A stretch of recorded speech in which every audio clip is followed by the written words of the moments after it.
లక్కిరెడ్డిపల్లె దూరదర్శన్ కేంద్రంలో పనిచేసే వెంకటరమణ 2008లో షిరిడీ వెళ్ళినప్పుడు ఒక గురువారం ద్వారకామాయిలో కూర్చొని ఉన్నాడు. ఆ రోజు చావడి ఉత్సవం జరుగుతోంది. అందువలన అక్కడ ఉన్న భక్తులందరినీ బయటకు పంపించారు. ఆయన తన భార్య, వారి ఇద్దరి పాపల్ని ఎత్తుకుని నుంచున్నారు. అన్ని వేల మందిలో వెంకటరమణ అతని భార్యని ముక్కు ముఖము తెలియని వ్యక్తి ద్వారకామాయిలోకి రమ్మని పిలిచి లోపల కూర్చోబెట్టాడు. స్వామి ఆ రూపంలో వచ్చి వారిని అలా అనుగ్రహించారని భావిస్తున్నారు. వెంకటరమణకు ఇద్దరు ఆడపిల్లలు. స్వామి వారికి ఒక మగపిల్లవాడిని ఇస్తామని చెప్పారు. తర్వాత అతని భార్య గర్భవతి అయ్యింది. అతను స్వామి దగ్గరున్నప్పుడు అతని భార్యకి నొప్పులు వస్తున్నాయని ఫోను ద్వారా తెలిసింది. స్వామికి చెప్తే స్వామి ఊది ఇచ్చి భద్రం నాయనా 1వ తారీఖు 10 గంటల దాటితే అనుకూలంగా ఉంటుంది అని చెప్పారు. నా భార్యకు 29వ తారీఖు తెల్లవారుజామున 3 గంటల 45 నిమిషములకు ప్రసవం జరిగి మగపిల్లవాడు జన్మించాడు. పిల్లవాడిని బయటకు తీసేటప్పుడు తేడా జరగటంతో అతని భార్యకు బాగా రక్తస్రావం అయ్యి కోమాలోకి వెళ్ళింది. అతని స్నేహితులు 5 బాటిల్స్ రక్తం ఇచ్చారు. కానీ ఎక్కించిన రక్తం అంతా బయటకు వచ్చేసింది. డాక్టరమ్మ ఆమె భర్త ఆమె నాడి చూసి బ్రతకదని చెప్పారు. స్వామికి ఫోను చేసి విషయం చెబితే చాలా కోపంగా ఎవడ్రా వాడు చెప్పేదానికి? కర్త అనేవాడు ఉన్నాడు చనిపోయిందని చెప్పటానికి. ఒక బాటిల్ రక్తం ఎక్కించుకుంటూ ఏలూరు పోండి. ఏమీ కాదు పో ఆ పాపకు అని అభయమిచ్చారు. వారు అలానే వేలూరు వెళ్లి ఆస్పత్రిలో చేర్పించారు. మరురోజు ఉదయం కల్లా అతని భార్య పరిస్థితి మెరుగైంది. కానీ వారి బాబు 1వ తారీఖు ఉదయం 5 గంటల 15 నిమిషములకు మరణించాడు. ఇంటికి వచ్చిన తర్వాత స్వామి దగ్గరికి వస్తే చెట్టు కావాలా, కాయలు కావాలా అని అడిగాడు. ఆయన చెట్టే కావాలన్నాడు. తర్వాత స్వామి ఆయనతో నీకు మగబిడ్డని ఇద్దామనుకుంటున్నాము ఇస్తామురా అని ఆశీర్వదించారు. స్వామి ఆశీస్సులే లేకుంటే 5 బాటిల్స్ రక్తం ఎక్కించినా నిలబడనిది ఒక బాటిల్ రక్తం ఎలా ఎక్కింది? అప్పటిదాకా ప్రమాదకరంగా ఉన్న పరిస్థితి ఒక్క రోజులో ఎలా మారుతుంది? నాయుడుపేట శ్రీనివాసులు గారి కూతురు అనురాధ 2004లో స్వామి దగ్గరికి వెళ్లి స్వామితో చెన్నై, హైదరాబాదు, బెంగుళూరులలో ఏ ఊరిలో షాపు పెట్టుకోమంటారు అని అడిగితే స్వామి వైజాగ్ వెళ్ళమన్నారు. ఆమె హైదరాబాద్లో తెలిసిన వారు ఉన్నారంటే స్వామి వద్దన్నారు. చెన్నై దగ్గరగా ఉంటుందని చెప్పింది. అదీ వద్దన్నారు. వైజాగ్‌లో తెలిసిన వారెవరూ లేరని చెబితే మీ ఆయన స్నేహితుడు ఉన్నాడు. అతను చూసుకుంటాడు. అక్కడ దేవుడిలాగా సహాయపడే వాళ్ళు ఉంటారని చెప్పారు. వైజాగ్ నుండి దర్గాలకి రావాలంటే దూరమని చెప్పారు. అక్కడ గోపాల్ బాబా ఉన్నారు. ఆయన దర్శనం చేసుకోండి. నన్ను ఆయనలో దర్శించుకోండి. అవసరమైనప్పుడు ఫోను చెయ్యండి అని చెప్పారు. వారు ఇంటికి వచ్చాక ఇంకా దాని గురించే ఆలోచిస్తున్నారు. ఒకరోజు స్వప్నంలో ఆచార్య శ్రీ ఎక్కిరాల భరద్వాజ గారి సతీమణి శ్రీమతి అలివేలు మంగమ్మ గారు కనిపించి శ్రీ దర్గా స్వామి ఫోటో చూపించి ఆయన మాట వినండి మీకు మంచి జరుగుతుంది అని చెప్పారు. వారు అలానే వైజాగ్ వెళ్లారు. స్వామి చెప్పినట్లే చుట్టుప్రక్కల వారి సహాయ సహకారాలతో అంతా సవ్యంగా జరుగుతోంది. 2008లో అనురాధ గారి భర్తకు జ్వరంగా ఉండి తగ్గలేదు. షుగర్ పరీక్ష చేస్తే 430 ఉంది. డాక్టర్ గారు ఆస్పత్రిలో అడ్మిట్ అవ్వమన్నారు. ఆయన కంగారు పడి ఇంటికి వచ్చాక దర్గా స్వామికి మంగళవారం ఫోను చేస్తే ఏమీ కంగారు పడాల్సిన అవసరం లేదు. డాక్టరు సూది మందు వేస్తారు. భయపడవద్దు. మళ్ళీ శనివారం ఉదయం 10 గంటలకి ఫోను చెయ్యండి అని స్వామి అభయమిచ్చారు. డాక్టరుకి చూపిస్తే ఇన్సులిన్ ఇంజెక్షన్లు ఇచ్చారు. శనివారానికి కొద్దిగా కోలుకున్నారు. స్వామికి ఫోను చేస్తే స్వామి ఇప్పుడు పర్వాలేదు కదా అన్నారు. ఇప్పుడు పర్వాలేదు కానీ మా ఆయనకు రాత్రిపూట నిద్ర రావటం లేదు స్వామి అని విన్నవించింది. పడుకునే ముందర సాయినామం 20 సార్లు జపించమన్నారు. అంతా సాయినాథుని దయతో జరుగుతుంది. అని చెప్పారు. అలానే చేస్తే హాయిగా నిద్ర పట్టేది. 15 రోజుల తర్వాత డాక్టరు షుగర్ పరీక్ష చేసి నార్మల్‌గా ఉందని చెప్పారు. వారు ఆశ్చర్యంగా 15 రోజులలో ఎలా తగ్గింది అని అడిగితే అనురాధ భర్త దర్గా స్వామి ఆశీర్వదించటం వలన అని చెప్పి స్వామి వివరాలు తెలిపారు. అనురాధ గారి అబ్బాయిని చిన్న వయసులో డాక్టర్లు పరీక్ష చేసి కంటిలో గ్లుకోమా వచ్చే అవకాశం ఉందని చెప్పారు.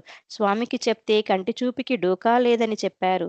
4 సంవత్సరముల తర్వాత చెకప్ కోసమని వెళితే ప్రముఖ డాక్టరు కంటిలో ప్రాబ్లం ఉందని చెప్పారు. వెంటనే చెన్నైలోని శంకర్ నేత్రాలయాలో చూపిస్తే గ్లూకోమా ఉందని నిర్ధారించి తర్వాత రోజు రమ్మన్నారు. మరురోజు ఉదయం ఫీల్డ్ టెస్ట్ చేసి గ్లూకోమా లేదని తేల్చి ఇంకొక వార్డుకి పంపించారు. అక్కడ చెక్ చేసి చుండ్రు దురద వలన ఇలా అయిందని చెప్పి కళ్ళకి ఆయింట్‌మెంట్ డ్రాప్స్ ఇచ్చి వేడి నీళ్లతో కానీ, చల్లటి నీటితో కానీ ఈ కాపడం పెట్టమన్నారు. ప్రముఖ డాక్టర్లు అధునాతనమైన ప్రయోగశాలలో తేల్చి చెప్పింది లేకుండా పోయిందంటే స్వామి వాక్కు ఎంతటి మహిమాన్వితమైనదో తెలుస్తోంది. 2008లో అనురాధ గారి అమ్మాయికి 10 సంవత్సరాల వయసులో ఒక చర్మవ్యాధి వచ్చి శరీరమంతా నల్లటి మచ్చలు వచ్చాయి. డాక్టర్ గారికి చూపిస్తే పూవా థెరపీ కరెంటుతో చేసేది. 20 సార్లు చేశారు. అయినా తగ్గలేదు. పైగా ఆ అమ్మాయి చాలా నీరసించింది. డాక్టరుని అడిగితే ఇంకొక 20 లేదా 40 సార్లు చేయాల్సి ఉంటుందని చెప్పారు. వారు భయపడి దర్గా స్వామికి చెప్తే ప్రాణహాని లేదు. మీ కులదైవాన్ని మర్చిపోయారు. ఆయనకు మొక్కుకోండి తగ్గిపోతుంది అని చెప్పారు. తర్వాత రోజు గోపాల్ బాబా గారి దర్శనానికి వెళితే ఆయన మౌనంగా వెంకటేశ్వర స్వామి, పద్మావతి దేవిల ఫోటో ఇచ్చి పట్టుకోమన్నారు. అనురాధ గారు, వారి కుటుంబ సభ్యులందరూ ఆ ఫోటో పట్టుకొని అరగంట నిల్చున్నారు. వారి కులదైవం తిరుపతి శ్రీ వెంకటేశ్వర స్వామి. వారు పాపకి చర్మవ్యాధి తగ్గితే తిరుపతి శ్రీ వెంకటేశ్వర స్వామికి పాప తలనీలాలు సమర్పిస్తామని మొక్కుకున్నారు. తర్వాత చెన్నైలో డాక్టరుకి చూపించగా మందులు వ్రాసిచ్చారు. ఆ మందులు వాడగా అంతటి భయంకర చర్మవ్యాధి ఆశ్చర్యంగా తగ్గిపోయింది. వారి కులదైవానికి మొక్కుకోమని దర్గా స్వామి చెప్పటము, గోపాల్ బాబా వారి కులదైవము ఫోటో ఇవ్వటం బట్టి దర్గా స్వామి గోపాల్ బాబా వేరు కాదని గుర్తించి ఆ మహనీయులను ఏ భేదభావము లేకుండా సేవించదముగాక. గంగోత్రి, యమునోత్రి, కేదార్నాథ్, బద్రీనాథ్‌లను కలిపి చార్ధామ్ అంటారు. ఒకసారి చార్ధామ్ యాత్రకి వెళ్ళాలని స్వామి అనుమతితో అనురాధ గారి భర్త ఒకరే టికెట్లు రిజర్వ్ చేయించుకున్నారు. అనురాధ గారు, ఆవిడ భర్త ఒకరే వెళ్తున్నారని మదనపడ్డారు.